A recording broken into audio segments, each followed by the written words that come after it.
Imagine you're standing at the edge of an old library. The lights are low, the air thick with dust and quiet electricity. Every book hums with a memory. One volume, its spine worn by centuries, slides itself from the shelf.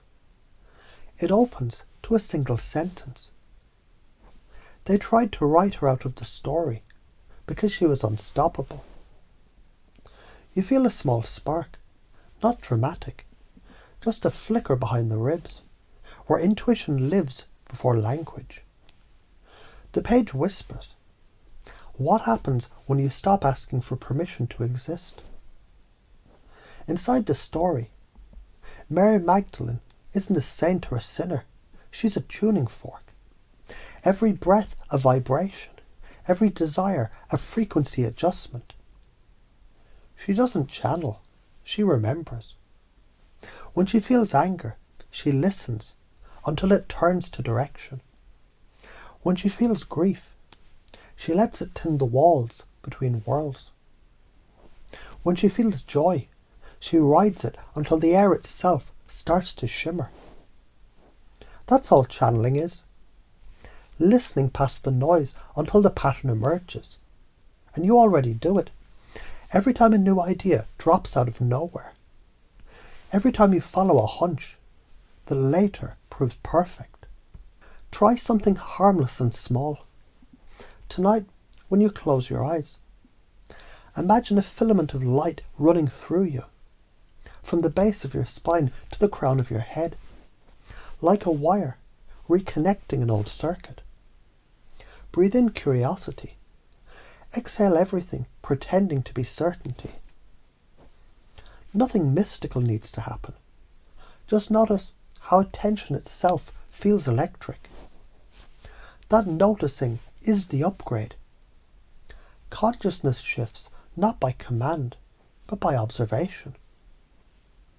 If more people allowed that kind of self-current, institutions built on fear would melt like wax.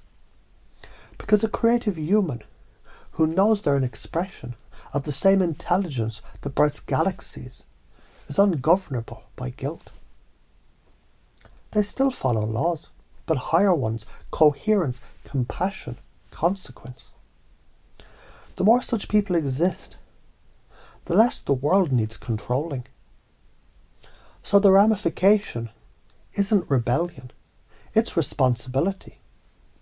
Freedom means becoming trustworthy with power. Do nothing and the current dims. Ignore the inner pull.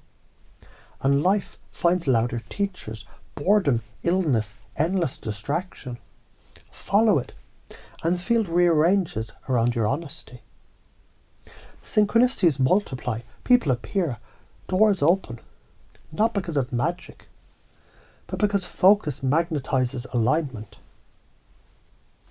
Mary's lesson wasn't worship or war, it was embodiment.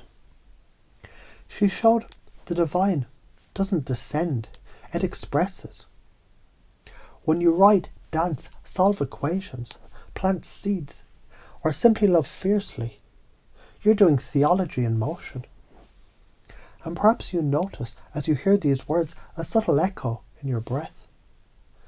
A reminder that wisdom doesn't need to be installed.